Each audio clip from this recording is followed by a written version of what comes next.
So here's the deal. I came here tonight with some friends just to see what the tell was all about. And here I am. Yeah, I've had a few drinks, but whatever. Uh, so in hindsight, really, I mean, there's a lot of things we could talk about, but I decided to go back to my past and growing up a tomboy.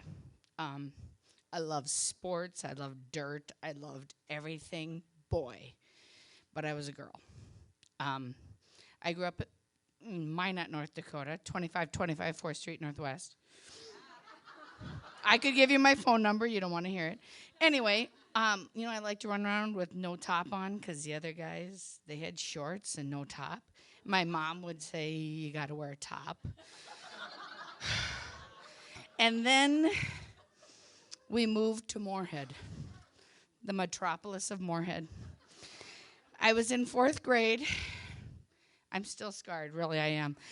And my mom made me wear tights and a skirt. Well, from the title, you can tell I'm not a tights and a skirt kind of gal, but I wore them because we were living in the Holiday Inn at the time, and that's what we had to wear. And, well, everybody was, like, pointing at me, and, oh, look at the new girl. Yeah, she's got on a skirt. Apparently in Moorhead, you don't wear a skirt. What the hell? Really? Minot, we wore skirts. I didn't until I moved here because my mom, I think secretly my mom kind of wanted to change my image. She wanted to get rid of Billy Carton and Evan Bush and Carson Vardy and all the boys I loved to wrestle with. She wanted me to move on.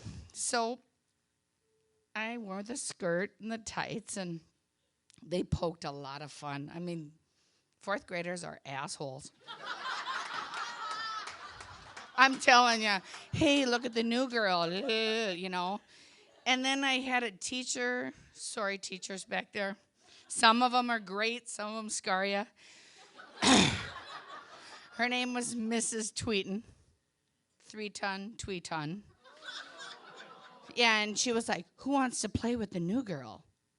Are you kidding me? I'm fine. You get me a pair of sweatpants, and I'll kick everybody's ass. Right? Right? So my life kind of goes on like that. I was okay at sports. I played it all. I had older brothers that beat the hell out of me, so nothing fazed me. But I always tried to shake that kind of tomboy/lesbian. Because if you're a tomboy, you're a lesbian. Wait. If you're good at sports, you're a lesbian. Well, that doesn't happen. That isn't true for everyone. And I got nothing against lesbians. Trust me, I've been lots of friends. Lesbians, who cares? Doesn't matter. I don't care what, nothing. But when you're not, and they think you are, it's kind of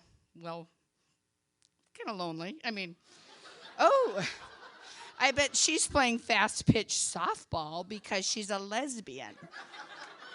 Because if she was straight, she'd go to the lake with us and chase guys. Well, seriously, people, I just wanted to play ball, I'm sorry they were the best players that were out there, and they liked each other, and they left me alone. It was fine.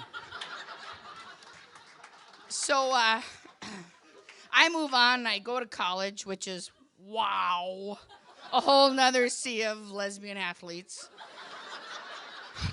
And they can't believe that you're getting paid money to play sports and you like boys, because it doesn't all add up. But long story short, and we've passed that, I go home for the summer, and now my parents have moved out to western North Dakota, which is like a whole nother land. And I work in a little hut at a state park, and I wear the little brown pants and the khaki shirt, and I check in the campers.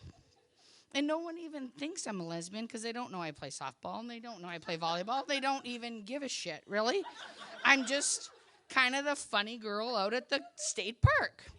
So the highway patrol, they have to kill time. So there's a smoking hot highway patrolman. And he's like, oh, he's hanging around at my little stand, All right, so he says, do you water ski? Yeah. I don't water ski. I mean, I didn't have time for that. I was frickin' playing softball, right? So he hooks up a little date, and he's going to pick me up after work, and we're going to go water skiing. And Lake Sakakawea is not a water ski lake. I don't even water ski now, and I know, bad idea. But we went out, and I got in the water, and he had I don't know why, it was freaking really high boat. But I did the water skiing because I was enough an athlete. Yeah, I got up, and I skated, and I kicked one off, and I flailed around.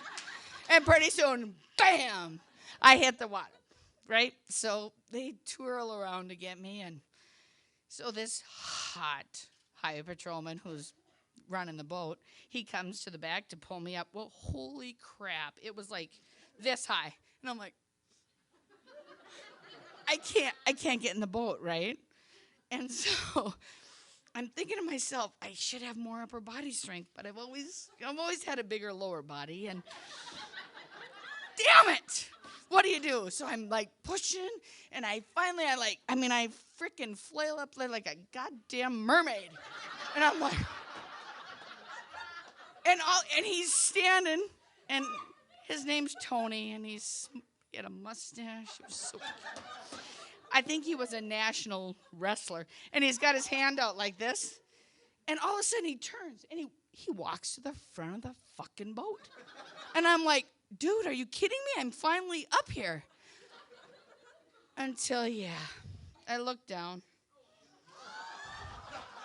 It was like 2 fried eggs. I had not worn the right top. I was getting a suntan, apparently, not getting any lines. And there the girls were. They were laying out there. And he turned, and he walked away. And my heart was broken. But as it all turns out, there was a girl that came back, and, oh, yeah, she'd help me. She worked the little hut with me, and she was my wingman. Yeah. So, long story short, we passed that. We didn't date a whole lot. She ended up marrying him, then divorcing him because she was a lesbian. And I went on to play softball elsewhere.